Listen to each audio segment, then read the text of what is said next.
ഈ വാർത്താ പകലിലെ പ്രധാന റിപ്പോർട്ടുകളുമായി വാർത്താമഴ ആരംഭിക്കുന്നു. ഞാൻ SV ജയകുമാർ. ഇപ്പോൾ വരുന്ന ഒരു പ്രധാന റിപ്പോർട്ടിലേക്കാണ് നമ്മൾ ആദ്യം കടക്കുന്നത്. കർണാടകയിലെ ധർമ്മസ്ഥലയിൽ മുൻ ശുചീകരണ തൊഴിലാളിയുടെ വെളിപ്പെടുത്തലിനെ തുടർന്ന് നടത്തിയ പരിശോധനയിൽ അസ്ഥികൂടം കണ്ടെത്തി. സ്പോട്ട് 6 നടത്തിയ പരിശോധനയിലാണ് നിർണായക തെളിവുകൾ ലഭിച്ചിരിക്കുന്നത്. മുഹമ്മദ് റഹീസ് വിവരങ്ങൾ നൽകും ധർമ്മസ്ഥലയിൽ നിന്ന്. റഹീസ്, എന്തൊക്കെയാണ് വിവരങ്ങൾ? ഇന്നത്തെ പരിശോധനയിലാണ് ചില സുപ്രധാന വിവരങ്ങൾ വരുന്നത്, അല്ലേ?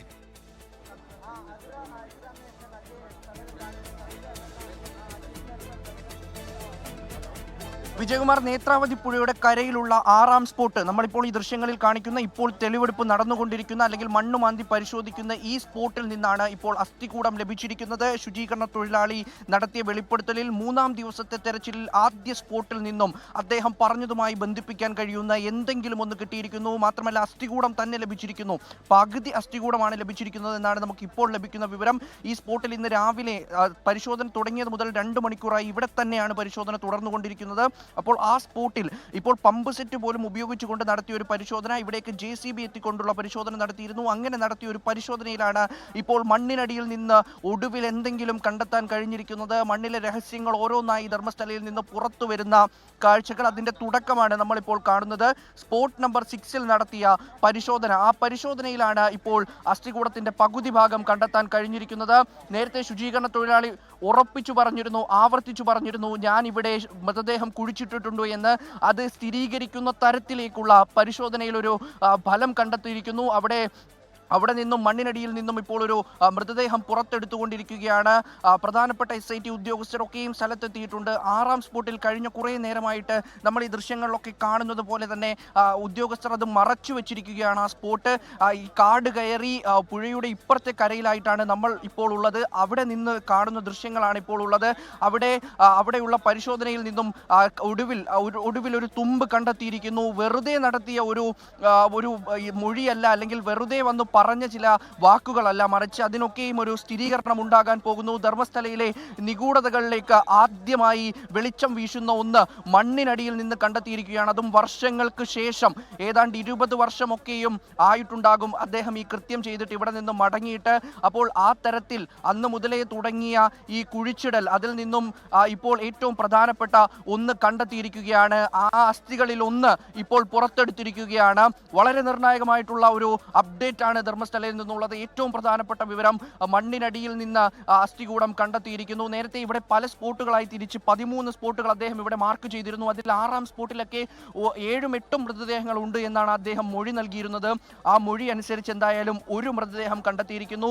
ഈ മഴയും കുത്തിയൊലിക്കുന്ന പുഴയും ഒക്കെ കടന്ന് പ്രളയം വരെ വന്ന സ്ഥലമാണ്. അവിടെയൊക്കെയും അതൊക്കെ ശേഷിക്കെ അവിടെ അതിജീവിച്ച് ഒരു മൃതദേഹം അവിടെ ഉണ്ടെങ്കിൽ, അല്ലെങ്കിൽ ഒരു അസ്ഥികൂടം അവിടെ ഉണ്ട് എങ്കിൽ, അത് സത്യത്തിന്റെ തരിമ്പാണ്. ആ സത്യത്തിന്റെ തരിമ്പ് ഇവിടെ നിന്ന് വെളിച്ചത്തേക്ക് വരികയാണ്, വെളിപ്പെടുകയാണ്. എങ്ങനെയാണ് ഇനി ആരുടെ മൃതദേഹമാണ് എന്ന് കണ്ടെത്തണം, ആരാണ് കൊന്നത് എന്ന് കണ്ടെത്തണം, എങ്ങനെയാണ് ഇവിടെ കൊണ്ടുവന്ന് സംസ്കരിച്ചത് എന്ന് കൃത്യമായി കണ്ടുപിടിക്കണം, ആരാണ് ഇതിന് പിന്നിലെന്ന് കണ്ടുപിടിക്കണം. അങ്ങനെ നിരവധി ചോദ്യങ്ങളുണ്ട്. പക്ഷേ അതിനൊക്കെ അപ്പുറം കഴിഞ്ഞ 2 ദിവസമായി പരന്നിരുന്ന ഒരു ആശങ്കയുണ്ട്. ശുചീകരണ തൊഴിലാളി ഉറപ്പിച്ചു പറഞ്ഞ ഇടങ്ങളിൽ എവിടെ മൃതദേഹം എന്ന് ചോദിച്ചുകൊണ്ട് പരന്ന ഒരു ആശങ്കയുണ്ട്. ആ ആശങ്കയ്ക്ക് എന്തായാലും അറുതി വന്നിരിക്കുന്നു. അദ്ദേഹം കാണിച്ചു കൊടുത്ത ഒരു സ്പോട്ടിൽ നിന്നും, അദ്ദേഹം കൃത്യമായി മാർക്ക് ചെയ്തു കൊടുത്ത 6ാം നമ്പർ സ്പോട്ടിൽ നിന്നും ഇപ്പോൾ എന്തായാലും ഒരു മൃതദേഹം കണ്ടെത്തിയിരിക്കുന്നു. അതിന്റെ പാതി ശരീരം കണ്ടെത്തിയിരിക്കുന്നു, അസ്ഥികൂടം കണ്ടെത്തിയിരിക്കുന്നു. ആ അസ്ഥികൂടത്തിൽ നിന്നാണ് ഇനി ഈ കേസുമായി ബന്ധപ്പെട്ടുള്ള എല്ലാ പരിശോധനയും നടത്തേണ്ടത്. അതിനെ തെളിയിക്കുന്ന ഒന്നെങ്കിലും കണ്ടെത്താൻ അദ്ദേഹത്തിന് കഴിഞ്ഞിരിക്കുന്നു. ഇനിയുമുണ്ട് സ്പോട്ടുകൾ ബാക്കി ഏതാണ്ട് 7 സ്പോട്ടുകൾ ഇനിയുമുണ്ട്, ഇവിടെ തന്നെയുണ്ട്. ആ 7 സ്പോട്ടുകളിൽ ഏറ്റവും പ്രധാനപ്പെട്ട കൂടുതൽ മൃതദേഹങ്ങൾ കൊടുത്തിട്ടുള്ള പല സ്പോട്ടുകളുമുണ്ട്. അങ്ങനെ ഒരു സ്പോട്ടിൽ നിന്നാണ് ഇപ്പോൾ ഒരെണ്ണം കണ്ടെത്തിയിരിക്കുന്നത്. റോഡിനോട് ചേർന്നുള്ള സ്പോട്ടുകളൊക്കെ വരുമ്പോഴും ഉദ്യോഗസ്ഥർക്ക് ഇങ്ങനെ മറച്ചു പിടിക്കാൻ കഴിയില്ല. അവർക്ക് ആ സത്യം നമ്മുടെ മുന്നിൽ ഉൾപ്പെടെ കാട്ടിത്തരേണ്ടി വരും. എന്തായാലും ധർമ്മസ്ഥലയിൽ പുകഞ്ഞിരുന്നത്, ധർമ്മസ്ഥലയിൽ ഒളിച്ചിരുന്നത്, ധർമ്മസ്ഥലയിൽ മറഞ്ഞിരുന്നതൊക്കെയും ഓരോന്നോരോന്നായി പുറത്തു വന്നുകൊണ്ടിരിക്കുകയാണ്. അത് ഒരു അടിസ്ഥാനരഹിതമായ ആരോപണമല്ല എന്ന് തെളിഞ്ഞിരിക്കുകയാണ്. വെറുതെ ഒരു പകലിൽ വന്ന് നടത്തിയ ഒരു വെളിപ്പെടുത്തലല്ല, അല്ലെങ്കിൽ കോടികൾ വാങ്ങിക്കൊണ്ട് ആർക്കെങ്കിലും എതിരെ നടത്തിയ ഒരു വെളിപ്പെടുത്തലല്ല എന്ന് തെളിയിക്കാൻ കഴിയുന്ന ഒരൊറ്റ കാര്യമെങ്കിലും ഇപ്പോൾ ഈ ശുചീകരണ തൊഴിലാളിക്ക് ആളുകളുടെ മുന്നിലേക്ക് വെക്കാൻ കഴിഞ്ഞിട്ടുണ്ട്. അദ്ദേഹം നടത്തിയ ഒരു പോരാട്ടം ഈ സമയത്ത് എന്തായാലും വിജയം കാണും. സാക്ഷിയുടെ സാന്നിധ്യത്തിൽ തന്നെയാണല്ലോ ഈ തെരച്ചിൽ നടക്കുന്നത്. സാക്ഷി പറയുന്ന അതേ പ്രദേശങ്ങളിൽ തന്നെയാണല്ലോ ഇപ്പോൾ ഈ ഈ കുഴിച്ചുള്ള പരിശോധന നടക്കുന്നത്. അപ്പോൾ ഈ സ്പോട്ട് 6 ആറാമത്തെ ഈ സ്ഥലം എന്ന് പറയുന്നത് ഈ കാടിന് ഉള്ളിലാണല്ലേ?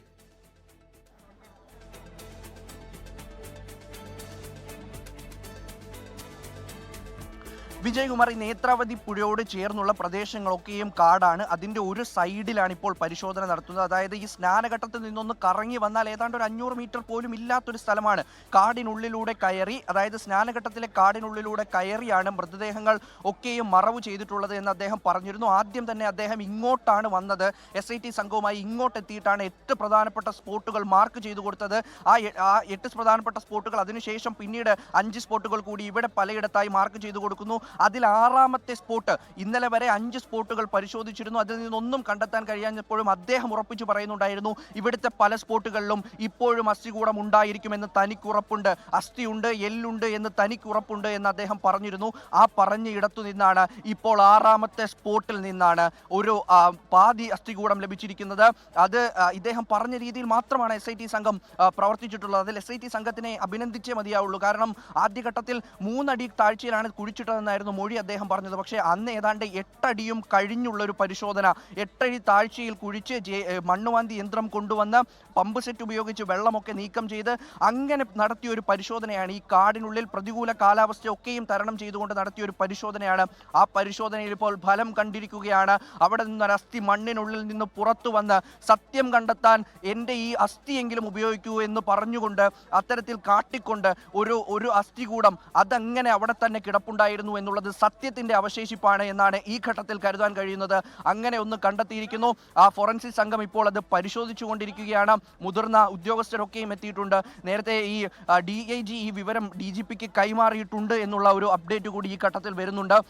എന്തായാലും തുമ്പോ അല്ലെങ്കിൽ ഏതെങ്കിലും തുണിയുടെ കഷ്ണമോ മറ്റോ ഒന്നുമല്ല, മറിച്ച് അവിടെ ഒരു അസ്ഥികൂടം തന്നെ കണ്ടെത്താൻ കഴിഞ്ഞിരിക്കുന്നു എന്നുള്ളത് ഇത് സംബന്ധിച്ച് ഏറ്റവും നിർണായകമായിട്ടുള്ളൊരു വിവരമാണ്. ഏറ്റവും നിർണായകമായിട്ടുള്ളൊരു ഘട്ടത്തിലാണ് ഇന്ന് തെരച്ചിൽ നടക്കുന്നത്. നമ്മൾ ഇന്ന് രാവിലെ പ്രതീക്ഷിച്ചിരുന്നു ഏറ്റവും നിർണായകമായിട്ടുള്ള ദിവസം ഇന്നായിരിക്കുമെന്ന്. കാരണം ഏറ്റവും അധികം മൃതദേഹങ്ങൾ താൻ കുഴിച്ചിട്ടതായി അദ്ദേഹം സ്പോട്ട് ചെയ്യപ്പെട്ട പ്രധാനപ്പെട്ട 8 സ്പോട്ടുകളാണ് ഇന്ന് പരിശോധിക്കാനുള്ളത്. അതിൽ ആദ്യ സ്പോട്ടിലെത്തിയപ്പോൾ തന്നെ അവിടെ നിന്നൊരു സ്കെൽറ്റൻ റിമൈൻ ലഭിക്കുക എന്ന് പറഞ്ഞാൽ, അവിടെ നിന്നൊരു പാതി അസ്ഥികൂടം ലഭിക്കുക എന്ന് പറഞ്ഞാൽ അത് വലിയ അപ്ഡേറ്റ് ആണ്. ഈ കേസിനെ സംബന്ധിച്ച് ഇന്ന് വരെ ഉള്ളതെല്ലാം ആരോപണമായിരുന്നു. പക്ഷേ ഇനി പോലീസിന് ഈ അസ്ഥികൂടം ആരുടേതെന്ന് കണ്ടെത്തേണ്ടി വരും. എന്തിനാണ് ഇയാളെ കൊന്നത് എന്ന് കണ്ടെത്തേണ്ടി വരും. ആരാണ് കൊന്നതെന്ന് കണ്ടെത്തേണ്ടി വരും. ആരാണ് കൊലപാതകത്തിന് പിന്നിലെന്ന് കണ്ടെത്തേണ്ടി വരും. എങ്ങനെ മറവ് ചെയ്തു എന്നതുൾപ്പെടെയുള്ള എല്ലാം കണ്ടെത്തേണ്ടി വരും. അപ്പോൾ SITയുടെ മുന്നിലേക്ക് SIT ഇത്രയും നാൾ ശരിക്കും ഒരു ശുചീകരണ തൊഴിലാളിയെ വിശ്വസിച്ച് അയാൾ പറഞ്ഞ ഇങ്ങനത്തെ ഒരു മൊഴി വിശ്വസിച്ച് അവർ മുന്നോട്ട് പോയതിൻ്റെ ഒരു ഇമ്പാക്റ്റ് കൂടി, അതിൻ്റെ ഒരു ഗുണം കൂടി ഈ ഒരു ഘട്ടത്തിൽ കാണാൻ കഴിയുന്നുണ്ട്. ആ വിശ്വാസത്തിന് കൂടിയാണ് ഇപ്പോൾ മാർക്ക് നൽകേണ്ടത്. എന്തായാലും ഇപ്പോഴും പരിശോധന അവിടെ തന്നെ തുടർന്നുകൊണ്ടിരിക്കുകയാണ്. നമ്മൾ ഇന്ന് പ്രതീക്ഷിച്ചിരുന്നത് റോഡിലേക്കുള്ള സൈഡിലൊക്കെ പരിശോധന എത്തുമെന്നാണ്. പക്ഷേ ഇങ്ങനെ ഒരു സ്കെൽറ്റൻ റിമൈൻ ലഭിക്കുമ്പോൾ സ്വാഭാവികമായിട്ടും പാലിക്കേണ്ട കുറേ നിയമങ്ങളുണ്ട്. ഫോറൻസിക് സംഘം ഇപ്പോൾ അതിന് ഒപ്പമുണ്ട്, റവന്യൂ വകുപ്പുണ്ട്, അങ്ങനെ വനംവകുപ്പിലെ ഉദ്യോഗസ്ഥരുണ്ട്. വലിയ ടീമായിട്ട് തന്നെയാണ് അവർ കഴിഞ്ഞ 3 ദിവസമായി ഇപ്പോൾ പരിശോധന. മനാഫ് ടെലിഫോൺ ലൈനിലുണ്ട്. ശ്രീ മനാഫ്, ഇപ്പോൾ ഈ 6ാമത്തെ സ്ഥലം സ്പോട്ട് 6 എന്ന് മാർക്ക് ചെയ്ത ആ സ്ഥലത്തു നിന്നാണ് മനുഷ്യൻ്റേത് എന്ന് സംശയിക്കുന്ന ശരീരാവശിഷ്ടങ്ങൾ, അസ്ഥിയുടെ ഭാഗങ്ങൾ കണ്ടെത്തിയിരിക്കുന്നത്. ഇനിയിപ്പോൾ വളരെ വിശദമായ ശാസ്ത്രീയ പരിശോധനയൊക്കെ ഇക്കാര്യത്തിൽ ആവശ്യമാണ്. ആരുടേതാണ്, എങ്ങനെ എത്തി, അതൊക്കെ കണ്ടെത്തേണ്ടതുണ്ട്. അപ്പോൾ ഈ സാക്ഷി പറഞ്ഞതിൽ ഇന്നലെ വരെ 5 സ്പോട്ടിൽ പരിശോധന നടത്തിയപ്പോഴൊന്നും കണ്ടെത്തിയിരുന്നില്ല.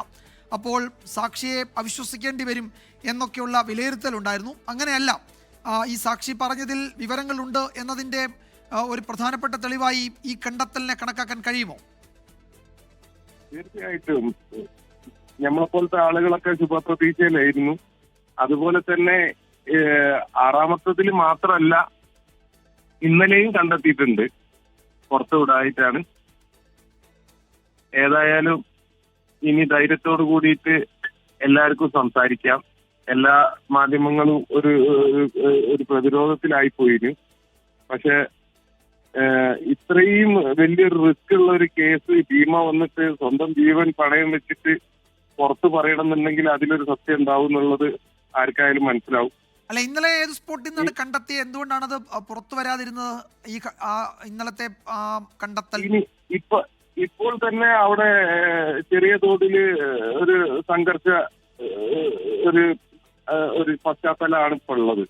ഉം. അത് ഇനി വരും ദിവസങ്ങളിൽ കൂടാനേ ചാൻസ് ഉള്ളൂ. ഇത് പരമാവധി ഒഴിവാക്കുക എന്നുള്ളതാണ് SITന്റെ ഉദ്ദേശം. ഇതന്നെ ഇപ്പോഴത്തെ ഒരു പ്രഷർ കാരണമാണ് ഇത് പുറത്തു വിട്ടത്. അല്ലാന്നുണ്ടെങ്കിൽ ഇത് കുറച്ചും കൂടി പൂർണ്ണമായ തോതിൽ ഖനനം നടത്തുന്നതിന് ശേഷം പുറത്തു വിടാന്നുള്ളതാണ് SITന്റെ ഉദ്ദേശം. അപ്പൊ ഇന്നലെ കണ്ടെത്തിയിരുന്നു, അത് പുറത്തുവിടാത്തതാണ് SIT അല്ലേ? അതെ അതെ. അപ്പൊ ഈ പരിശോധന ഇനിയിപ്പോൾ മനസ്സിലാക്കുന്ന ഏഴ് സ്പോട്ടുകൾ ഇനി ബാക്കിയുണ്ട് അല്ലേ? SITയില് പ്രണവ് മോഹന്തിനെ സ്ഥലം മാറ്റണം, അങ്ങനെ പല കാര്യങ്ങളും ഒരു ഭാഗത്ത് നടന്നുകൊണ്ടിട്ടുണ്ട്. അതൊക്കെ എന്താ പറഞ്ഞു കഴിഞ്ഞാല് നമ്മളെപ്പോലത്തെ ആളുകൾ ഏറ്റവും കൂടുതൽ വിശ്വസിക്കുന്ന ഒരു ഉദ്യോഗസ്ഥ ഗ്രൂപ്പാണ് ഇപ്പൊ SITയിലുള്ളത്. ജസ്റ്റിസ് ഫോർ സൗജന്യന്റെ പിന്നിൽ നിൽക്കുന്ന ആളുകൾ ആവശ്യപ്പെട്ട പ്രകാരമാണ് ഈ പ്രണവ് മോഹന്തിയും ഈ ടീമിനെയും നിയോഗിച്ചത്. ആ സ്വാതന്ത്ര്യമൊക്കെ ഗവൺമെന്റ് തലത്തിൽ ജസ്റ്റിസ് ഫോർ സൗജന്യക്ക് കിട്ടിയിട്ടുണ്ട്. ഉദ്ദേശിച്ച ഉദ്യോഗസ്ഥർ തന്നെയാണ് അന്വേഷണം നടത്തിക്കൊണ്ടിരിക്കുന്നത്. ശരി. കർണാടകയിൽ കിട്ടാവുന്ന വൺ ഓഫ് ദ ബെസ്റ്റ് ടീമാണ് അന്വേഷണം നടത്തിക്കൊണ്ടിരിക്കുന്നത്. ഈ ഒരു അന്വേഷണ ടീം നിന്നുപോയാൽ ഇത്രയും കൊല്ലത്തെ എല്ലാവരുടെയും പ്രയത്നം അവിടെ വിഫലമായിപ്പോകും. ശരി, ഏതായാലും ചില പ്രധാനപ്പെട്ട വിവരങ്ങൾ ഈ ആറാമത്തെ സ്പോട്ടിൽ നിന്ന് കിട്ടിയിട്ടുണ്ട്. Advocate P Santhosh Kumar MP telephone ലൈനിലുണ്ട്. ശ്രീ സന്തോഷ് കുമാർ, താങ്കൾ ഈ വിഷയം എന്താണ് NIA അന്വേഷണമൊക്കെ ആവശ്യപ്പെടുകയും ഒക്കെ ചെയ്തിട്ടുണ്ട്, സഭയിൽ ഉന്നയിക്കാനൊക്കെ ശ്രമിക്കുകയും ചെയ്തിരുന്നു. ഇതിപ്പോൾ ചില പ്രധാനപ്പെട്ട വിവരങ്ങൾ ഈ ഓരോ സ്പോട്ടായി തിരിച്ചപ്പോൾ നമ്പർ 6 എന്ന സ്പോട്ടിൽ നിന്നാണ് മനുഷ്യൻ്റേത് എന്ന് സംശയിക്കുന്ന ചില അസ്ഥി ഭാഗങ്ങൾ കണ്ടെത്തിയിരിക്കുന്നത്. അതിൻ്റെ ശാസ്ത്രീയ പരിശോധനയൊക്കെ നടക്കട്ടെ. എന്തായാലും ഈ സാക്ഷി പറഞ്ഞതിൽ കഴമ്പുണ്ട് എന്നതിൻ്റെ ആദ്യ സൂചനയെ നമുക്കിതിനെ കാണാമോ? ഉറപ്പായിട്ടും സാക്ഷി പറഞ്ഞതിൽ കഴമ്പുണ്ട് എന്നുള്ളതിന്റെ സൂചനകള് വാസ്തവത്തിൽ നേരത്തെ തന്നെ ഉണ്ടായിരുന്നു. ഈ SIT ഇപ്പോ നേരത്തെ പറഞ്ഞതുപോലെ വളരെ വളരെ വിശ്വസ്തരായിരിക്കുന്ന ഓഫീസേഴ്സാണ് ഇപ്പോൾ അതിന്റെ ഭാഗമായിട്ടുള്ളത്. നേരത്തെ തന്നെ ഈ SIT രൂപീകരിച്ചിട്ട് അന്വേഷണം തുടങ്ങാമായിരുന്നു. ഇതിന്റെ വെളിപ്പെടുത്തലിന് ശേഷം കുറേയധികം ദിവസം നഷ്ടപ്പെടുത്തുകയും ചെയ്തു. എന്തായിരുന്നാലും ഈ എത്ര ആളുകൾ കൊല്ലപ്പെട്ടു എന്ന എണ്ണം വളരെ ഭീകരമായ ഒരു നമ്പറാണ് നമുക്കറിയാം. പക്ഷെ ഒരാളാണെങ്കിൽ പോലും അന്വേഷണം അടക്കേണ്ടതല്ലേ? പലരും ചോദിച്ചു അത് ഒരു ഒറ്റപ്പെട്ട സംഭവം ആണല്ലോ എന്നുള്ള മട്ടിലൊക്കെ. അങ്ങനെയല്ല, ഒരു വ്യക്തിയാണെങ്കിൽ പോലും നീതി കിട്ടേണ്ടതില്ലേ? നിരവധി കേസുകളാണ്. ആ കേസുകളുടെ ഫലമായി പിന്നെ മാനസിക സമ്മർദ്ദത്തിൽ അടിപ്പെട്ട് രോഗം പിടിപെട്ട് ആളുകൾ പോലും ഉണ്ട് പല കുടുംബങ്ങളിലും. കാരണം ഒരു വിവരവുമില്ല. ഇതൊരു റിപ്പബ്ലിക് ഓഫ് ധർമ്മസ്ഥല എന്നാണ് പറയപ്പെടുന്നത്.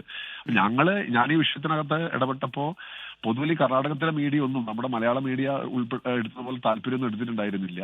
ഇന്ന് പക്ഷേ അതൊരു എല്ലാവരും സംസാരിക്കുന്ന ഒരു പ്രശ്നമായിട്ട് മാറിയിട്ടുണ്ട്. നമ്മുടെ സ്വതന്ത്രാനന്ദ ഇന്ത്യയിലാണോ ഇങ്ങനെ സംഭവിക്കുന്നത് എന്നത് നമ്മളെല്ലാം ഞെട്ടിപ്പിക്കേണ്ടതാണ്. എന്തായിരുന്നാലും ഇതൊരു ദീർഘമായ പ്രക്രിയ കൂടിയാണല്ലോ. ഇത് കണ്ട് അടിസ്ഥാനത്തിൽ ഈ കേസുകളുടെ അന്വേഷണം നടത്തേണ്ടി വരും.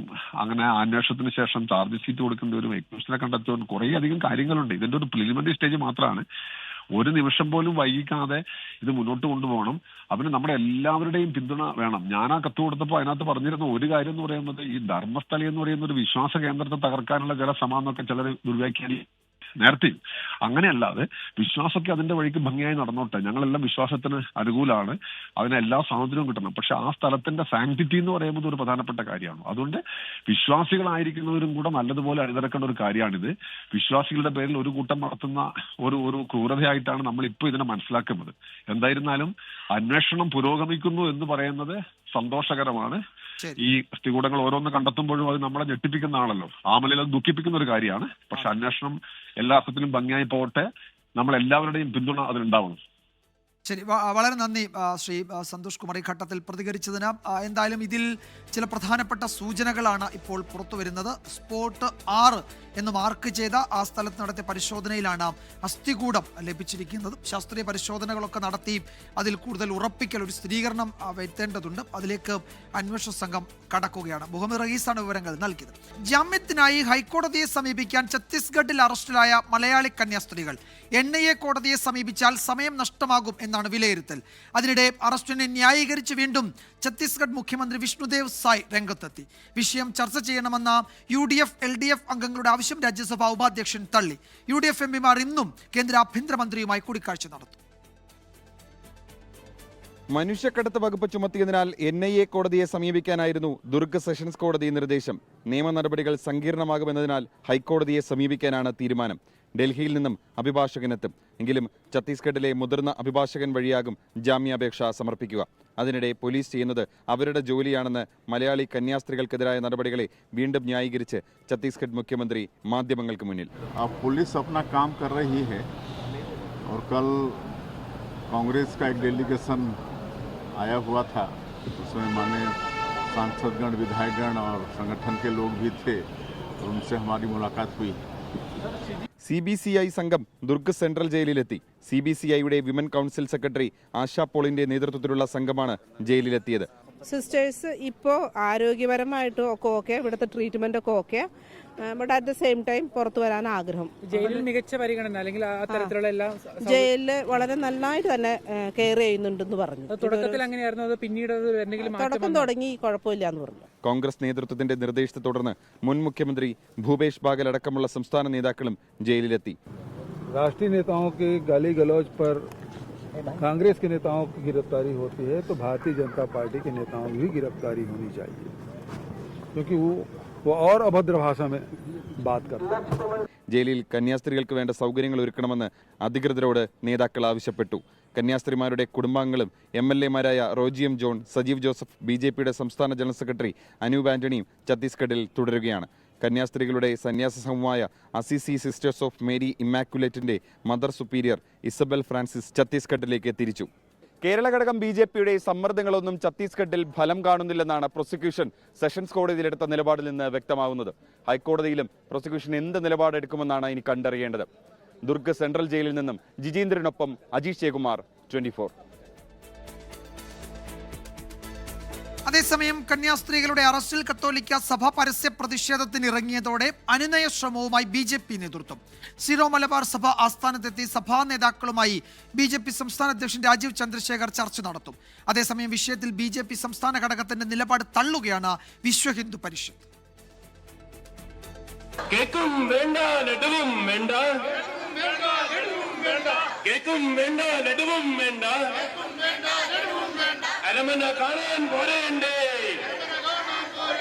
കന്യാസ്ത്രീകളെ പിന്തുണയ്ക്കുന്ന നിലപാടാണ് BJP സംസ്ഥാന ഘടകം തുടക്കം മുതൽ സ്വീകരിച്ചത്. എന്നാൽ BJP ഭരിക്കുന്ന ഛത്തീസ്ഗഡ് സർക്കാരിന്റെ നിലപാടാകട്ടെ കന്യാസ്ത്രീകൾക്കെതിരും. ഇക്കാര്യം ചൂണ്ടിക്കാട്ടിയാണ് സഭാ നേതൃത്വത്തിന്റെ പ്രതിഷേധം. സഭയുമായുള്ള സൗഹൃദ നയതന്ത്രം പാടുമോ എന്ന ആശങ്കയിലാണ് BJP നേതൃത്വത്തിന്റെ അനുനയ നീക്കം. BJP സംസ്ഥാന അധ്യക്ഷൻ രാജീവ് ചന്ദ്രശേഖർ സിറോ മലബാർ സഭ ആസ്ഥാനത്ത് എത്തും. കോൺഗ്രസും ഇടതുപക്ഷവും കുളം കലക്കാൻ ശ്രമിക്കുന്നുവെന്നാണ് BJPയുടെ വിമർശനം. എന്നാൽ ഇതുമായി ബന്ധപ്പെട്ട് ഉയർന്ന ചോദ്യങ്ങൾക്ക് കൃത്യമായ മറുപടി പറയാൻ കേന്ദ്രമന്ത്രി ജോർജ് കുര്യന് കഴിഞ്ഞില്ല. ന്യൂ ജനറേഷൻ ചർച്ചസ് പറയുന്നുണ്ട്, അവർ കൺവേർട്ട് ചെയ്യുന്നുണ്ടെന്നുള്ളത്. ജനങ്ങൾ കേരളത്തിലെ ക്രിസ്ത്യാനികൾ അത് തീരുമാനിക്കട്ടെ. കേരളത്തിലെ 90% വരുന്ന കേരളത്തിലെ ക്രിസ്ത്യാനികൾ പറയട്ടെന്ന്, ഞാനല്ല പറയേണ്ടത്. തിരുവനന്തപുരത്ത് ജോർജ് കുര്യന് നേരെ യൂത്ത് കോൺഗ്രസ് കരിങ്കൊടി കാട്ടി. BJP നിലപാടിനെയും കേന്ദ്രമന്ത്രി സുരേഷ് ഗോപിയെയും വിമർശിച്ച് മന്ത്രി V. ശിവൻകുട്ടി രംഗത്തെത്തി. സുരേഷ് ഗോപി പാർലമെന്റ് മെമ്പർ ഇതുവരെ മിണ്ടിയിട്ടില്ല. രാജ്യം വിട്ടു പോയോ എന്ന് തന്നെ സംശയമുണ്ട്. മറ്റൊരു കേരളത്തിൽ നിന്നുള്ള ക്രിസ്ത്യൻ കേന്ദ്രമന്ത്രി അദ്ദേഹം മിണ്ടിയിട്ടില്ല. ഇതിനിടെ BJP സംസ്ഥാന ഘടകത്തിന്റെ നിലപാടിനെതിരെ വിശ്വ ഹിന്ദു പരിഷത്ത് കേരള ഘടകം രംഗത്തെത്തി. കന്യാസ്ത്രീകൾ മനുഷ്യക്കടത്ത് നടത്തിയെന്നാണ് VHPയുടെ വാർത്താക്കുറിപ്പ്. കന്യാസ്ത്രീകളുടെ അറസ്റ്റിൽ പ്രതിഷേധ പരിപാടികളും യോഗങ്ങളും നടത്താനാണ് CPI ആഹ്വാനം. BJPയും RSSും രാഷ്ട്രീയം കളിക്കുന്നുവെന്ന് CPI ജനറൽ സെക്രട്ടറി D. രാജ കുറ്റപ്പെടുത്തി. 24 തിരുവനന്തപുരം. കന്യാസ്ത്രീകളുടെ അറസ്റ്റിൽ പ്രതിഷേധം കടുപ്പിക്കുകയാണ് ക്രൈസ്തവ സഭ. അറസ്റ്റിലായ കന്യാസ്ത്രീകൾ ഉൾപ്പെടുന്ന സന്യാസിനി സമൂഹവും ഇന്ന് പ്രതിഷേധവുമായി രംഗത്തിറങ്ങി.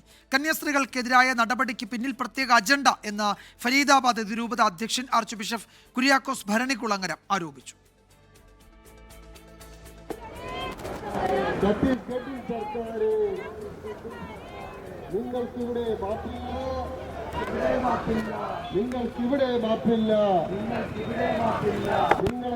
അറസ്റ്റിലായ സിസ്റ്റർ വന്ദനയും സിസ്റ്റർ പ്രീതിയും അംഗമായ Assisi sisters of Mary Immaculate സന്യാസിനി സഭയാണ് ചേർത്തലയിൽ തെരുവിലിറങ്ങി പ്രതിഷേധിച്ചത്.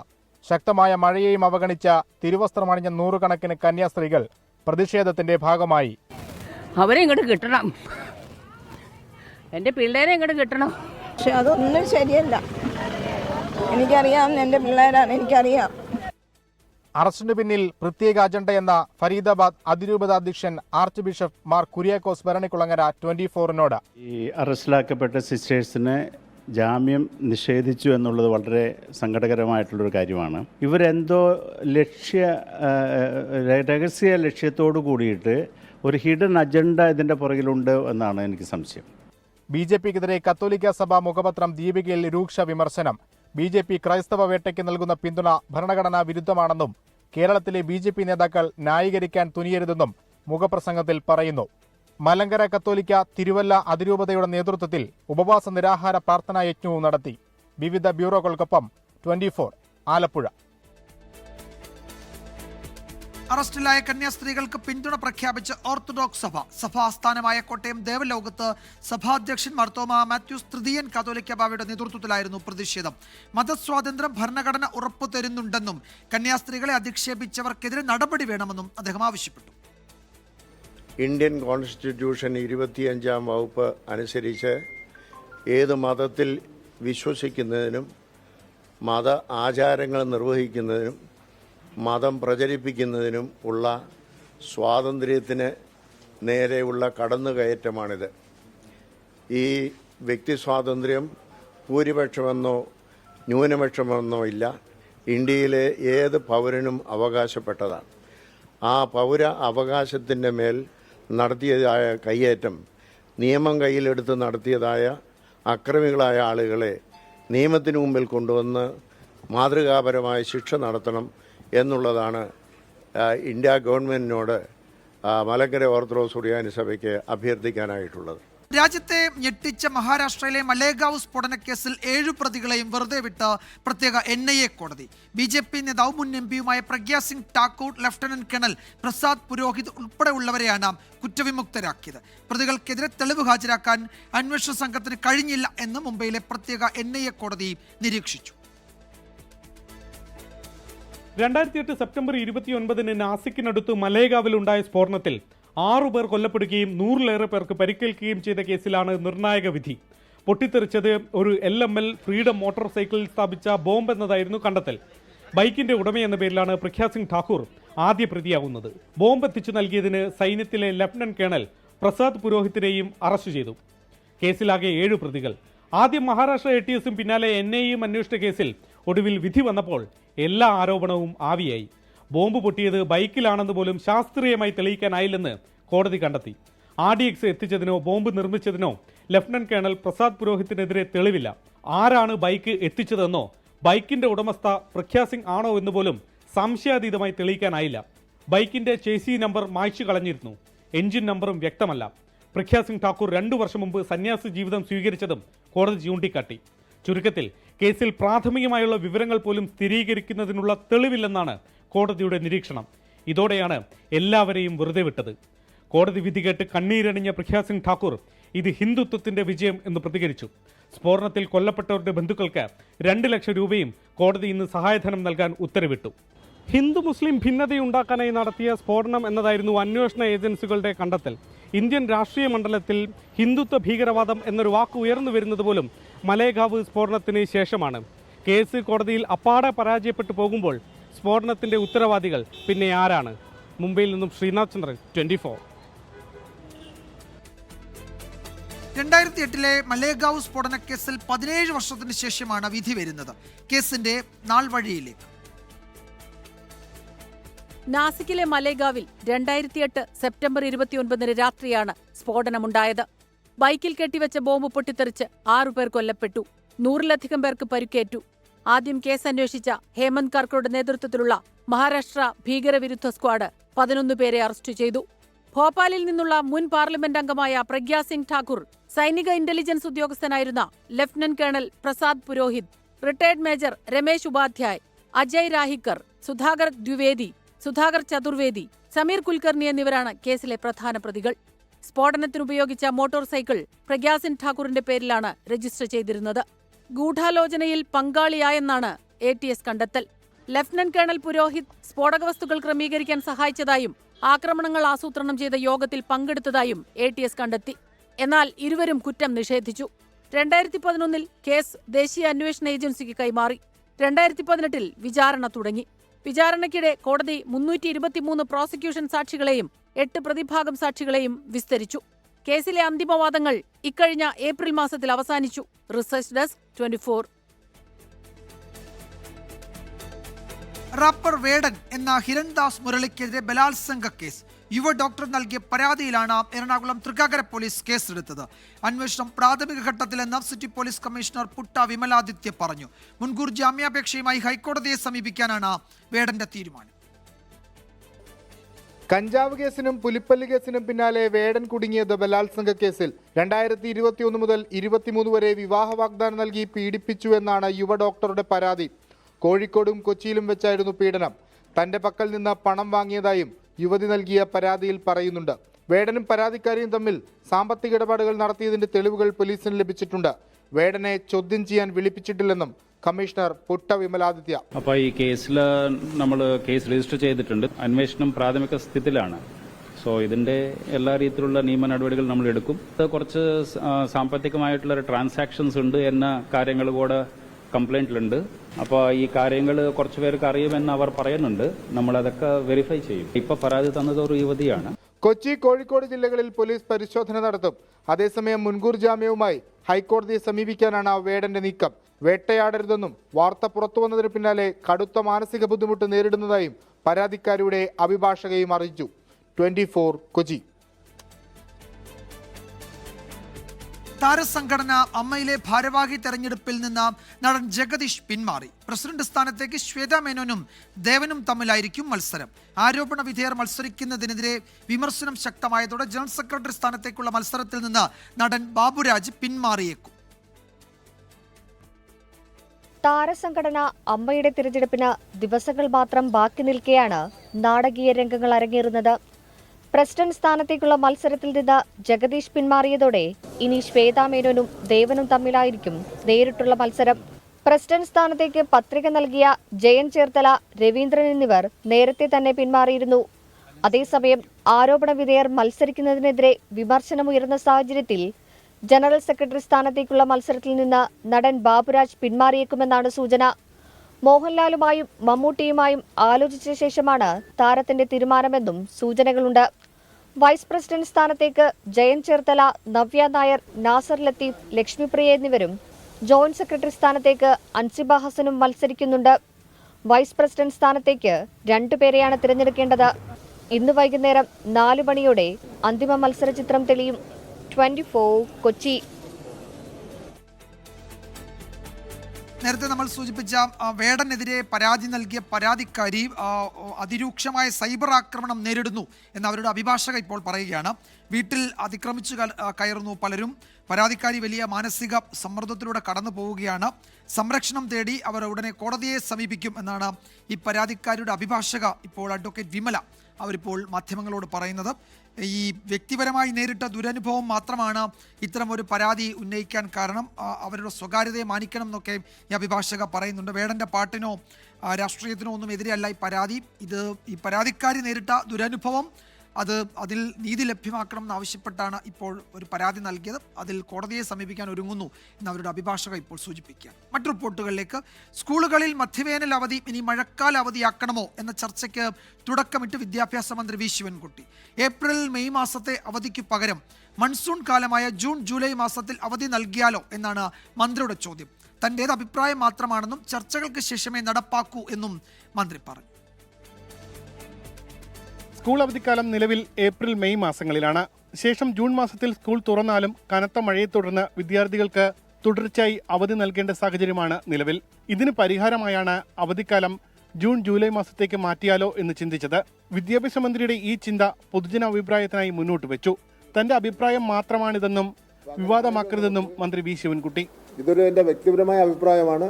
സമൂഹത്തിൽ ചർച്ചയ്ക്ക് വേണ്ടിയുള്ള കാര്യമാണ്. ഇനി നാളെ മുതൽ ഈ TV-യിൽ ഇങ്ങനെ ജൂൺ ജൂലൈ മാസത്തെ അവധി മാറ്റിയിരിക്കുന്നു എന്നുള്ള വാർത്ത അടിച്ചു വന്ന് പിന്നെ ഇന്ന് മുതൽ ഇനി സമരം ആരംഭിക്കുന്ന നാളെ മുതൽ ഇനി മുദ്രാവാക്യം വിളിക്കണം മെമ്പറിനെ എനിക്ക് അല്ല ഒന്ന് ചോദിച്ചതിന്റെ പേരിൽ ഞാൻ പറയുന്നത് മാത്രമേ ഉള്ളൂ. ശരിയായ പഠനങ്ങളുടെ അടിസ്ഥാനത്തിലാകണം പരിഷ്കാരമെന്ന് ഇടത് അധ്യാപക സംഘടനയായ KSDA. ഒരു അധ്യാപക സംഘടനയോ നമ്മൾ വ്യക്തിപരമായോ പറയേണ്ട ഒരു വിഷയമല്ല. കാലങ്ങളായി കുട്ടികൾക്ക് ഈ അവധിയുമായി ബന്ധപ്പെട്ട കാര്യങ്ങളെല്ലാം ശാസ്ത്രീയമായ വിദഗ്ധന്മാരുടെ പഠനത്തിന്റെ അടിസ്ഥാനത്തിലാണ് നിശ്ചയിച്ചിട്ടുള്ളത്. അതിലെന്തെങ്കിലുമൊക്കെ ഭേദഗതി വരണമെങ്കിൽ അത്തരത്തിലുള്ള ശരിയായ പഠനങ്ങളുടെ അടിസ്ഥാനത്തിൽ ആകണം, അങ്ങനെ അത് ചെയ്യാനും കഴിയുള്ളൂ എന്നതാണ് KSയുടെ അഭിപ്രായം. കുട്ടികളുടെ ആരോഗ്യം, പഠനം എന്നിവയെ എങ്ങനെ ബാധിക്കുമെന്ന് നിർദ്ദേശിക്കാം. അഭിപ്രായങ്ങളും നിർദ്ദേശങ്ങളും കമന്റുകളായി രേഖപ്പെടുത്താമെന്നും ഫേസ്ബുക്ക് പോസ്റ്റിൽ വിദ്യാഭ്യാസ മന്ത്രി അറിയിച്ചു. 24 തിരുവനന്തപുരം. ശ്രീനാരായണ ഗുരു ഓപ്പൺ സർവകലാശാല വിദ്യാർത്ഥികൾക്ക് കേരള സർവകലാശാലയിൽ തുടർ പഠനത്തിന് അനുമതി. ഡീൻസ് കൗൺസിൽ യോഗത്തിലാണ് തീരുമാനം. ചരിത്രപരമായ തീരുമാനമെന്ന് ശ്രീനാരായണ ഓപ്പൺ സർവകലാശാല vice chancellor doctor Jagathy Raj 24നോട് പറഞ്ഞു. 24 ബിഗ് ഇമ്പാക്ട്. തുടർ പഠനം പ്രതിസന്ധിയിലായ ശ്രീനാരായണ ഓപ്പൺ സർവകലാശാല വിദ്യാർത്ഥികൾക്ക് ഒടുവിൽ നീതി. ഉന്നത പഠനത്തിനും ജോലിക്കും അംഗീകാരം നൽകാൻ കേരള VC ഡോക്ടർ മോഹനൻ കുന്നുമ്പലിന്റെ അധ്യക്ഷതയിൽ ചേർന്ന ഡീൻസ് കൗൺസിൽ യോഗം തീരുമാനിച്ചു. 24 പുറത്തുവിട്ട വാർത്തയ്ക്ക് പിന്നാലെയായിരുന്നു വൈസ് ചാൻസലർ യോഗം വിളിച്ചത്. അക്കാദമിക് കൗൺസിൽ യോഗം ചേരാത്തതുകൊണ്ട് VCയുടെ പ്രത്യേക അധികാരം ഉപയോഗിച്ചായിരുന്നു തീരുമാനത്തിന് അംഗീകാരം നൽകിയത്. അടിയന്തര ഇടപെടലിന് ഡോക്ടർ മോഹനൻ കുന്നുമ്മലിനും കേരള സർവകലാശാലയ്ക്കും നന്ദി അറിയിച്ച് ഓപ്പൺ സർവകലാശാല VC. അങ്ങനെ ഇന്ന് ഈ ഒരു തീരുമാനം ഉണ്ടായിരുന്നതിൽ വളരെ സന്തോഷമുണ്ട്. ഒരിക്കൽ കൂടി കേരള യൂണിവേഴ്സിറ്റിയുടെ എല്ലാവർക്കും ഇതിൻ്റെ പിന്നിൽ പ്രവർത്തിച്ച എല്ലാവർക്കും ഞാൻ നന്ദി പറയാൻ. എസ്പെഷ്യലി അക്കാഡമീഷ്യൻസായ ഡീൻസ്, അവരൊരു നല്ല റോള് വഹിച്ചിട്ടുണ്ട്. അതാണ് ഇതിനകത്തുള്ളത്. ഇതെന്ന് പറഞ്ഞാൽ ഒരു ചരിത്രപ്രധാനമായ ഒരു തീരുമാനം കൂടിയാണ്. 2018 കേരളത്തിലെ എല്ലാ സർവകലാശാലകളിലെയും വിദ്യാർത്ഥികൾക്ക് തുടർ പഠനത്തിന് പ്രത്യേകം തുല്യതാ സർട്ടിഫിക്കറ്റ് വേണ്ട എന്ന് സർക്കാർ ഉത്തരവിട്ടിരുന്നു.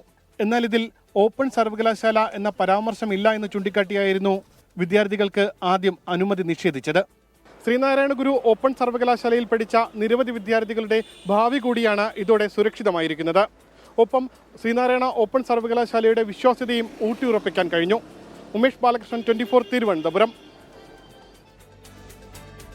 സാങ്കേതിക സർവകലാശാലയ്ക്ക് കീഴിലെ കോളേജുകളിൽ പുതുതലമുറ കോഴ്സുകളിൽ പ്രവേശനത്തിനായി കാത്തിരുന്ന വിദ്യാർത്ഥികളുടെ ആശങ്കയ്ക്ക് വിരാമമായി. സംസ്ഥാനത്തെ 48 കോളേജുകളിലെ വിവിധ കോഴ്സുകൾക്കാണ് സാങ്കേതിക സർവകലാശാല അഫിലിയേഷൻ ലഭിച്ചത്. സർക്കാർ ഗവർണർ പോരിന്റെ ഫലമായി സാങ്കേതിക സർവകലാശാലയിൽ വൈസ് ചാൻസലർ നിയമനം വൈകിയതാണ് പുതുതലമുറ കോഴ്സുകൾക്ക് അഫിലിയേഷൻ ലഭിക്കാൻ താമസിച്ചത്. അഫിലിയേഷൻ നൽകുന്നതിന് മുന്നോടിയായി എക്സ്പോർട്ട് കമ്മിറ്റിയെ നിയമിക്കണമെന്ന് ഹൈക്കോടതി നിർദ്ദേശിച്ചിരുന്നുവെങ്കിലും അതും നടന്നിരുന്നില്ല. ഇതോടെയാണ് കോടതി നിർദ്ദേശത്തിന്റെ പശ്ചാത്തലത്തിൽ മൂന്നംഗ സിൻഡിക്കേറ്റ് ചേർന്ന് പുതുതലമുറ കോഴ്സുകൾക്ക് അഫിലിയേഷൻ നൽകാൻ തീരുമാനമായത്. അഫിലിയേഷൻ ലഭിച്ചതോടെ കോളേജുകളിൽ അലോട്ട്മെന്റുകൾ ഉടൻ തുടങ്ങും.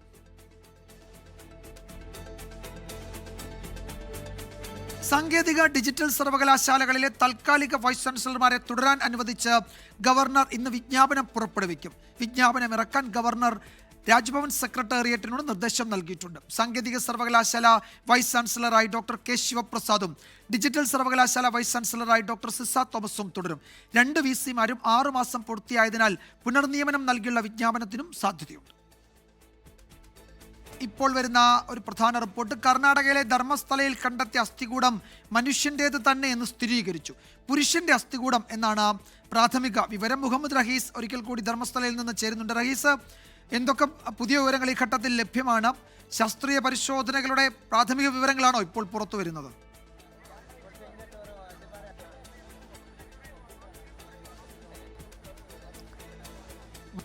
പൂർണ്ണമായും ഇതുവരെയും ബോഡി പുറത്തെടുത്തിട്ടില്ല, അല്ലെങ്കിൽ ഈ അസ്ഥികൂടം പുറത്തെടുത്തിട്ടില്ല. ഇപ്പോൾ ലഭിക്കുന്നത് പ്രാഥമികമായിട്ടുള്ള വിവരങ്ങളാണ്.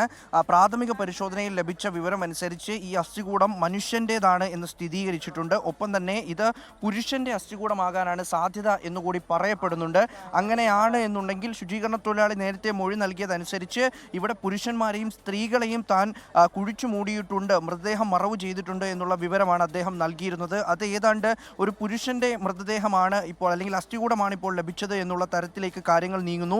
ഇതിനൊരു പ്രധാനപ്പെട്ട വിവരം കൂടി ഇപ്പോൾ പുറത്തു വരുന്നുണ്ട്. അതായത് ഈ അസ്ഥികൂടം സ്കാറ്റേഡ് ആയ നിലയിലാണ്. അതായത് പലയിടങ്ങളിലായിട്ടാണ്, ഒരു കുഴിയിലെ പലയിടങ്ങളിലായിട്ടാണ് കണ്ടെത്തിയിരിക്കുന്നത്. അത് ഒറ്റ ഒരു സ്കെൽറ്റൺ എന്നുള്ള രീതിയിലല്ല ഈ അസ്ഥികൂടമുള്ളത്. സ്വാഭാവികമായിട്ടും ഒരുപക്ഷെ കാലപ്പഴക്കം കൊണ്ട് ഉണ്ടായതാകാം എന്ന് പ്രതീക്ഷിക്കുന്നുണ്ട്. അതല്ല എന്നുണ്ടെങ്കിൽ ഇദ്ദേഹം പറഞ്ഞ മറ്റൊരു കാര്യം കൂടി ഇതിലുണ്ട്. അതായത് ഒരു കുഴിയിൽ തന്നെ താൻ പല മൃതദേഹങ്ങൾ സംസ്കരിച്ചിട്ടുണ്ട്, മറവ് ചെയ്തിട്ടുണ്ട് എന്ന് ഇദ്ദേഹം നേരത്തെ വെളിപ്പെടുത്തൽ നടത്തിയിരുന്നു. ആ മൊഴിയിൽ അദ്ദേഹം ഉറച്ചു നിൽക്കുകയും ചെയ്തിരുന്നു. ഈ സ്പോട്ടിൽ തന്നെ 6-7 പേരുടെ മൃതദേഹം കുഴിച്ചിട്ടിട്ടുണ്ട് എന്ന് അദ്ദേഹം നേരത്തെ വ്യക്തമാക്കിയിരുന്നു. അതിൻ്റെ അടിസ്ഥാനത്തിൽ നടത്തിയ പരിശോധനയാണ് ഇപ്പോൾ തുടരുന്നത്. അപ്പോഴാണ് ഒരു അസ്ഥികൂടം ലഭിച്ചിരിക്കുന്നത്. അത് പല ഭാഗത്തായി ചിതറിയ രീതിയിൽ ഒരു വലിയ കുഴിയിൽ അങ്ങനെയാണ് ലഭിച്ചിരിക്കുന്നത്. അപ്പോൾ അതുകൂടി ഇപ്പോൾ അന്വേഷണ സംഘം സ്ഥിരീകരിച്ച് നമ്മോട് വ്യക്തമാക്കിയിട്ടുണ്ട്. അതുകൊണ്ട് തന്നെ നിലവിൽ എന്തായാലും ഇത് ഒരാളുടേതാണ് എന്നുള്ള രീതിയിൽ തന്നെ സ്ഥിരീകരിക്കാൻ കഴിയില്ല. അസ്ഥികൂടം ലഭിച്ചു എന്നുള്ളത് ഉറപ്പാണ്. മനുഷ്യൻ്റേതെന്ന് ഉറപ്പിക്കാം. അത് പുരുഷൻ്റേതാണ് എന്നുള്ള സംശയമാണ് നിലവിലുള്ളത്. എന്തായാലും ഇവിടെ ഇപ്പോൾ മഹസർ തയ്യാറാക്കുന്നതിനുള്ള നടപടികളൊക്കെയും നടന്നുകൊണ്ടിരിക്കുകയാണ്. ഈ പുത്തൂർ നിന്നുള്ള ഈ റവന്യൂ ഉദ്യോഗസ്ഥയായിട്ടുള്ള സ്റ്റെല്ല വർഗീസാണ് ഇപ്പോൾ ഇവിടെ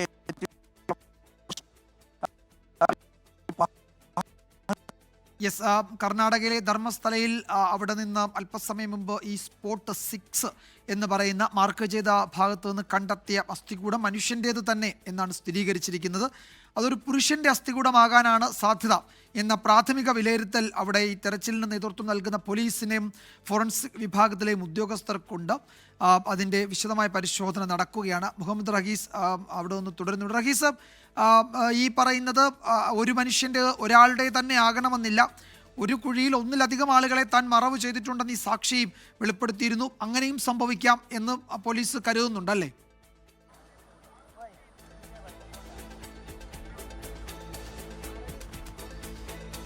നിലവിൽ എന്തായാലും അങ്ങനെ കൂടിയാണ് ഇപ്പോൾ SIT സംഘം നമുക്ക് വിവരം തന്നിരിക്കുന്നത്. അത് ഇത് ഒരാളുടെ അസ്ഥികൂടമാണ് എന്ന് ഉറപ്പിച്ചു പറയുന്നില്ല, മനുഷ്യൻ്റേതെന്ന് സ്ഥിരീകരിച്ച് തന്നെ പറയുന്നുണ്ട്. ഒരാളുടെ അസ്ഥികൂടമാവില്ല, കാരണം ഇത് സ്കാറ്റേഡായി കിടക്കുകയാണ്. അത് ഉറപ്പിച്ചു പറയണമെങ്കിൽ ശാസ്ത്രീയ പരിശോധന നടത്തണം. മുഴുവനായും ഈ കുഴിയിൽ നിന്നും ഈ അസ്ഥികൂടത്തിൻ്റെ ഭാഗങ്ങൾ ഒക്കെയും പുറത്തെടുത്തിട്ടില്ല. അങ്ങനെ പുറത്തെടുത്ത് പിന്നീട് നടത്തുന്ന പരിശോധനയിലും മറ്റുമൊക്കെ ശാസ്ത്രീയമായ പരിശോധനയിലാണ് ഇത് ആരുടേതാണ്, ഒരാളുടേത് തന്നെയാണോ എന്നുള്ളതൊക്കെയും വ്യക്തമാകുന്നത്. പക്ഷേ അതിനപ്പുറത്തേക്ക് അത് മനുഷ്യൻ്റേത് എന്ന സ്ഥിരീകരണം വരുമ്പോൾ ശുചീകരണ തൊഴിലാളിയുടെ മൊഴിക്ക് വലിയ പ്രാധാന്യം ലഭിക്കുന്നുണ്ട്. അദ്ദേഹം പറഞ്ഞതൊക്കെയും ഏതാണ്ട് ശരിയായി വരുന്ന തരത്തിൽ, അല്ലെങ്കിൽ അവിടെ മൃതദേഹം മറവ് ചെയ്തിട്ടുണ്ട് എന്നുള്ള അദ്ദേഹത്തിൻ്റെ വാദത്തിനെങ്കിലും കഴമ്പുണ്ടാവുകയാണ്, അതിനൊരു സാധുത ഉണ്ടാവുകയാണ്. അത് കൂടുതലായും അത് ചർച്ച ചെയ്യപ്പെടുന്ന, അല്ലെങ്കിൽ അത് അന്വേഷണ ഉദ്യോഗസ്ഥർ കൂടുതൽ അത് പരിശോധനയ്ക്ക് തയ്യാറാകുന്ന തരത്തിലേക്ക് കാര്യങ്ങൾ നീങ്ങുന്നുണ്ട്. കഴിഞ്ഞ 2 ദിവസമായി ഇവിടെ നമ്മൾ കണ്ടത്, ആദ്യ 2 ദിവസം ഇതൊക്കെയും ശുചീകരണ തൊഴിലാളിക്കൊപ്പം നിന്നവർ പോലും 2 ദിവസം ഒന്നും ലഭിക്കാതായപ്പോൾ ഇദ്ദേഹം ഇത് വെറുതെ പറയുന്നതാണ് എന്ന തരത്തിലേക്ക് അവരുടെ ഒരു ആംഗിൾ മാറ്റിയിട്ടുണ്ടായിരുന്നു. വലിയ വിമർശനമൊക്കെ ഇന്നലെ സോഷ്യൽ മീഡിയയിലൊക്കെ നടക്കുന്നുണ്ടായിരുന്നു. ഇദ്ദേഹത്തിൻ്റെ പല കാര്യങ്ങളും പറഞ്ഞുകൊണ്ട് പല അപവാദ പ്രചാരണങ്ങളും ഒക്കെ നടക്കുന്നുണ്ടായിരുന്നു. അതിൻ്റെ ഇടയിലാണ് ഇപ്പോൾ മൂന്നാമത്തെ സ്പോട്ടിൽ നടത്തിയ പരിശോധനയിൽ അദ്ദേഹം നൽകിയ മൊഴിക്കനുസൃതമായി, അദ്ദേഹം നടത്തിയ വെളിപ്പെടുത്തലിനനുസൃതമായി എന്തെങ്കിലും ഒന്ന് കണ്ടെത്താൻ കഴിഞ്ഞിരിക്കുന്നത്. അങ്ങനെ ഒരു അസ്ഥികൂടം തന്നെ കണ്ടെത്തിയിരിക്കുന്നു. ആ അസ്ഥികൂടത്തിൻ്റെ പരിശോധന ഇനി നടത്തണം. മാത്രമല്ല, ഈ സ്പോട്ടിലെ പരിശോധന പൂർത്തിയായിട്ടില്ല. ഇനി താഴേക്ക് കുഴിക്കാൻ അദ്ദേഹം ആവശ്യപ്പെട്ടാൽ താഴേക്ക് കുഴിക്കേണ്ടി വരും. 6 മുതൽ 7 മൃതദേഹം വരെ താൻ ഈ ഒരു സ്പോട്ടിൽ മറവ് ചെയ്തിട്ടുണ്ട്, സ്പോട്ട് നമ്പർ 6-ൽ മറവ് ചെയ്തിട്ടുണ്ട് എന്നാണ് അദ്ദേഹം പറഞ്ഞിട്ടുള്ളത്. അപ്പോൾ ഒരുപക്ഷെ ഇത് ആരുടെ, ഈ ഒന്നിലധികം പേരുടേതായിരിക്കാം, അല്ലെങ്കിൽ ഒരാളുടേതായിരിക്കാം. അദ്ദേഹം ഇനിയും താഴോട്ട് കുഴിക്കണമെന്ന് പറഞ്ഞു കഴിഞ്ഞാൽ സ്വാഭാവികമായിട്ടും താഴേക്ക് ഇനിയും കുഴിക്കേണ്ടി വരും, താഴേക്ക് ഇനിയും പരിശോധിക്കേണ്ടി വരും. അങ്ങനെ പരിശോധിക്കാൻ തന്നെയാണ് DGP ഇപ്പോൾ നിർദ്ദേശം നൽകിയിരിക്കുന്നത്. SIT സംഘം ഇന്നലെ മുതൽ, അല്ലെങ്കിൽ മെനഞ്ഞാന്ന് തുടങ്ങിയ തെരച്ചിൽ മുതൽ എല്ലാം അദ്ദേഹത്തിൻ്റെ വാക്കുകൾക്ക് പ്രാധാന്യം നൽകി അദ്ദേഹം പറയുന്നതനുസരിച്ചാണ് പരിശോധന നടത്തി വന്നത്. അങ്ങനെ പരിശോധന നടത്തുമ്പോൾ സ്പോട്ട് നമ്പർ 6-ൽ നിന്നും 3-ാം ദിവസം ഉച്ചയാകും മുൻപ് ഒരു അസ്ഥികൂടം ലഭിച്ചേക്കുന്നു. ആ അസ്ഥികൂടത്തിൻ്റെ പരിശോധനകളൊക്കെയും ഇനി നടക്കണം. എന്തായാലും ഇപ്പോൾ മഹസർ തയ്യാറാക്കുന്ന രംഗങ്ങളാണ് നമ്മൾ കാണുന്നത്. പ്രധാനപ്പെട്ട ഉദ്യോഗസ്ഥരൊക്കെയും അവിടേക്ക് എത്തുന്നുണ്ട്. DGP അല്പസമയത്തിനുള്ളിൽ എന്തായാലും വർഷം നൽകുമെന്ന് കൂടി. ശരി റഹീസ്, എന്തായാലും ഒരു കാര്യം ഉറപ്പിച്ചു, അത് ഈ 6 എന്ന് മാർക്ക് ചെയ്തിരിക്കുന്ന ഭാഗത്ത് കണ്ടെത്തിയത് ഒരു മനുഷ്യൻ്റെ അസ്ഥികൂടം തന്നെയാണ്. അതൊരു പുരുഷൻ്റെ അസ്ഥികൂടമാകാനാണ് സാധ്യത കൂടുതൽ എന്ന് ഫോറൻസിക് പോലീസ് ഉദ്യോഗസ്ഥർ പറയുന്നു. ഒന്നിലധികം ആളുകളുടെ മൃതദേഹങ്ങൾ ഒരേ സ്ഥലത്ത് താൻ മറവ് ചെയ്തിട്ടുണ്ട് എന്ന് സാക്ഷി നേരത്തെ വെളിപ്പെടുത്തിയിട്ടുണ്ട്. ഇനി അങ്ങനെ ഒന്നിലധികം ആളുകളുടെ അസ്ഥിപഞ്ജരമാണോ കണ്ടെത്തിയത് എന്നുകൂടി സംശയിക്കേണ്ടതുണ്ട്. കാരണം ചിതറിക്കിടക്കുന്ന നിലയിലായിരുന്നു ഇത് കണ്ടെത്തിയത്. അപ്പോൾ അതിൻ്റെ വിവരങ്ങൾ ഒരു പക്ഷേ കൂടുതൽ ശാസ്ത്രീയ പരിശോധനയ്ക്ക് ശേഷമേ അതിലൊരു വ്യക്തത വരുത്താൻ കഴിയൂ. മനുഷ്യൻ്റേതാണ് എന്നും അതൊരു പുരുഷൻ്റേതാണ് എന്നും ഏറെക്കുറെ ഇപ്പോൾ സ്ഥിരീകരിച്ചിട്ടുണ്ട്. മുഹമ്മദ് റഹീസാണ് ധർമ്മസ്ഥലയിൽ നിന്ന് വിവരങ്ങൾ നൽകിയത്. ഇന്ത്യക്ക് 25% തീരുവയും പിഴയും പ്രഖ്യാപിച്ചതിന് പിന്നാലെ പാകിസ്ഥാനുമായി എണ്ണക്കരാറിൽ ഒപ്പിട്ട അമേരിക്ക. വമ്പിച്ച എണ്ണശേഖരം വികസിപ്പിക്കുന്നതിന് പാകിസ്ഥാനും അമേരിക്കയും ഒന്നിച്ചു പ്രവർത്തിക്കുമെന്ന് അമേരിക്കൻ പ്രസിഡന്റ് ഡൊണാൾഡ് ട്രംപ് പറഞ്ഞു. ഇറാനിൽ നിന്നും എണ്ണ ഇറക്കുമതി ചെയ്ത ഇന്ത്യൻ കമ്പനികൾക്ക് അമേരിക്ക ഉപരോധം ഏർപ്പെടുത്തി. വ്യാപാര കരാറിൽ ഇരു രാജ്യങ്ങളും ധാരണയിലെത്തും മുൻപെയാണ് അമേരിക്കൻ പ്രസിഡന്റ് ഡൊണാൾഡ് ട്രംപ് ഇന്ത്യയുടെ ഉൽപ്പന്നങ്ങൾക്ക് 25% നികുതി പ്രഖ്യാപിച്ചത്. തീരുവയ്ക്കു പുറമെ റഷ്യയിൽ നിന്ന് ഇന്ത്യ ആയുധങ്ങളും എണ്ണയും വാങ്ങിയതിന് പിഴയും ചുമത്തും.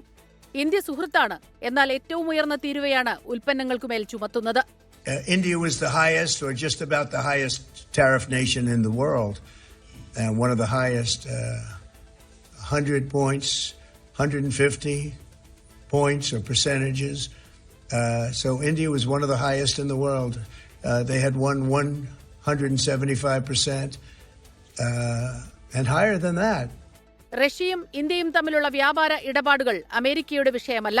തകർന്ന സമ്പദ് വ്യവസ്ഥകളാണ് ഇരു രാജ്യങ്ങളുടേതുമെന്ന് ട്രംപ്. എണ്ണപ്പാടങ്ങളുടെ വികസനത്തിന് പാകിസ്ഥാനുമായി കരാർ ഒപ്പിട്ടെന്നും അമേരിക്കൻ പ്രസിഡന്റ്. ഏത് കമ്പനിക്കാണ് ചുമതല നൽകേണ്ടത് എന്നതിൽ തീരുമാനമായില്ല. ഭാവിയിൽ പാകിസ്ഥാൻ ഇന്ത്യക്ക് എണ്ണ വിറ്റേക്കുമെന്നും ട്രംപ് ട്രൂത്ത് സോഷ്യലിൽ കുറിച്ചു. ഇറാനുമായി വ്യാപാരത്തിലേർപ്പെട്ട 20 ബഹുരാഷ്ട്ര കമ്പനികൾക്കെതിരെ അമേരിക്ക ഉപരോധം ഏർപ്പെടുത്തി. ഇറാനിൽ നിന്ന് പെട്രോളിയം ഉൽപ്പന്നങ്ങൾ ഉൾപ്പെടെ വൻതോതിൽ വാങ്ങുകയും വിൽപ്പന നടത്തുകയും ചെയ്ത 6 ഇന്ത്യൻ കമ്പനികളും പട്ടികയിലുണ്ട്. International desk 24. അമേരിക്കയുടെ താരിഫ് വർധന വിഷയത്തിൽ കേന്ദ്ര സർക്കാരിനെ പിന്തുണച്ച് ഡോക്ടർ ശശി തരൂർ MP. മികച്ച കരാർ ഉണ്ടാക്കുന്നതിനായി സർക്കാരിന് ശക്തമായ പിന്തുണ നൽകണമെന്ന് തരൂർ പറഞ്ഞു. താരിഫ് കുറഞ്ഞില്ലെങ്കിൽ ഇന്ത്യൻ കയറ്റുമതിയെ ദോഷമായി ബാധിക്കും. അമേരിക്കയുടെ ആവശ്യങ്ങൾ യുക്തിരഹിതമാണെന്നും മറ്റു വഴികൾ തേടണമെന്നും അദ്ദേഹത്തിന്റെ പരാമർശം. Actually, our tariffs on America are not that unreasonable. It's about 17% average. And American goods are not priced that competitively that they can sell so much in the Indian market. If Mr. Trump thinks, oh, bade market hai, we can sell a lot of items, then they have to look at their own prices. Are they competitive? I do believe the American stand has not been totally reasonable. And I believe our stand, we can possibly show some flexibility, but there is a limit to how much flexibility we can show. Everything depends on the ongoing negotiations. I wish our negotiators good luck and good courage, because we can't afford to buckle under. We have to keep our national interests as number one in our minds. Trump എന്തു പറയുന്നോ അത് മാത്രമേ പ്രധാനമന്ത്രി നരേന്ദ്രമോദി അനുസരിക്കുകയുള്ളൂ എന്ന് രാഹുൽ ഗാന്ധിയുടെ ആരോപണം. Yes, he's right. I mean, who everybody knows this, except the Prime Minister and the Finance Minister. Everybody knows that the Indian economy is a dead economy. आप सोचिए ना, आप एक बड़ा सवाल समझिए, जो मेन सवाल है. ट्रंप ने 30-32 बार बोला है कि मैंने सीज फायर किया है, राइट? ट्रंप ने ये भी बोला है कि 5 जहाज हिंदुस्तान के गिरे हैं. ट्रंप अब बोल रहा है कि मैं 25% टैरिफ लगाऊंगा. आपने अपने आप से ये सवाल पूछा कि नरेंद्र मोदी जी जवाब क्यों नहीं दे पा रहे? पूछा है क्यों? एक्चुअल रीजन क्या है? कंट्रोल किसके हाथ में है? बात समझिए. അതേസമയം ബീഹാർ വോട്ടർ പട്ടിക പരിഷ്കരണത്തിൽ പാർലമെന്റിനകത്തും പുറത്തും പ്രതിപക്ഷം ഇന്നും പ്രതിഷേധിച്ചു. പ്രതിപക്ഷ ബഹളത്തിൽ ഇരുസഭകളും തടസ്സപ്പെട്ടു. അമേരിക്കൻ പ്രസിഡന്റ് ഡൊണാൾഡ് ട്രംപിന്റെ താരിഫ് ആഘാതം മറികടക്കാൻ ശ്രമിച്ച ഇന്ത്യൻ ഓഹരി വിപണികൾ. വ്യാപാര തുടക്കത്തിലെ കനത്ത നഷ്ടം നികത്തി സെൻസെക്സും നിഫ്റ്റിയും. സെൻസെക്സ് 780 പോയിന്റ് തിരിച്ചു കയറി. FMCG ഓഹരികൾ നേട്ടമുണ്ടാക്കുന്നുണ്ട്. താരിഫ് താൽക്കാലിക പ്രതിഭാസമെന്ന് നിക്ഷേപകർ വിശ്വസിക്കുന്നതാണ് വിപണിക്ക് തുണയായത്. അമേരിക്കയുമായി വ്യാപാര കരാർ ചർച്ചകൾ തുടരുകയാണ്. അടുത്ത മാസം കരാർ ചർച്ചകൾക്കായി അമേരിക്കൻ പ്രതിനിധി സംഘം ഇന്ത്യയിലേക്ക് എത്തുന്നുണ്ട്. ഈ ചർച്ചകളിൽ ഇന്ത്യക്ക് അനുകൂലമായ കരാർ വ്യവസ്ഥകൾ തയ്യാറാക്കപ്പെടും എന്നാണ് പൊതുവിലയിരുത്തൽ. നിലവിലെ 10% തീരുവ നീട്ടിക്കിട്ടാനുള്ള ശ്രമത്തിനാണ് ഇന്ത്യ. കൊല്ലം തേവലക്കര ബോയ്സ് ഹൈസ്കൂളിൽ 8ാം ക്ലാസ് വിദ്യാർത്ഥി മിഥുൻ ഷോക്കേറ്റു മരിച്ചതിൽ നടപടിയുമായി KSEB. തേവലക്കര സെക്ഷനിലെ ഓവർസിയറെ സസ്പെൻഡ് ചെയ്തു. സംഭവത്തിൽ തേവലക്കര പഞ്ചായത്ത് ബിൽഡിംഗ് വിഭാഗം അസിസ്റ്റന്റ് എഞ്ചിനീയറെ പോലീസ് പ്രതി ചേർത്തു. വൈദ്യുത ലൈൻ കടന്നു പോകുന്നത് പരിഗണിക്കാതെ ഫിറ്റ്നസ് നൽകിയത് വീഴ്ച എന്നാണ് കണ്ടെത്തൽ. കഴിഞ്ഞ ദിവസം സ്കൂൾ മാനേജറെയും KSEB അസിസ്റ്റന്റ് എഞ്ചിനീയറെയും കേസിൽ പ്രതി ചേർത്തിരുന്നു. കായിക വാർത്ത.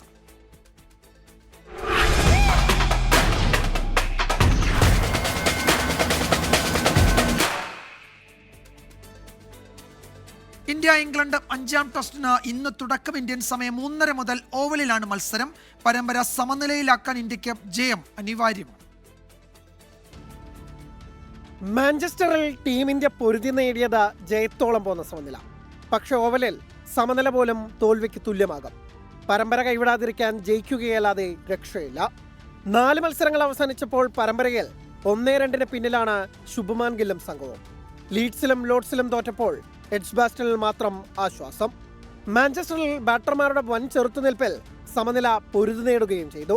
ആ ആത്മവിശ്വാസത്തിൽ ഓവലിൽ ജയിച്ചു കയറാമെന്ന പ്രതീക്ഷയിലാണ് ടീം ഇന്ത്യ. ടീമിന്റെ വൈസ് ക്യാപ്റ്റനും എക്സ് ഫാക്ടറുമായ ഋഷഭ് പന്ത് പരിക്കേറ്റ് പുറത്തായതിനു പിന്നാലെ ജസ്പ്രീത് ബുംറയ്ക്ക് കളിക്കാനാവുമോ എന്നതിലും ആശങ്കയുണ്ട്.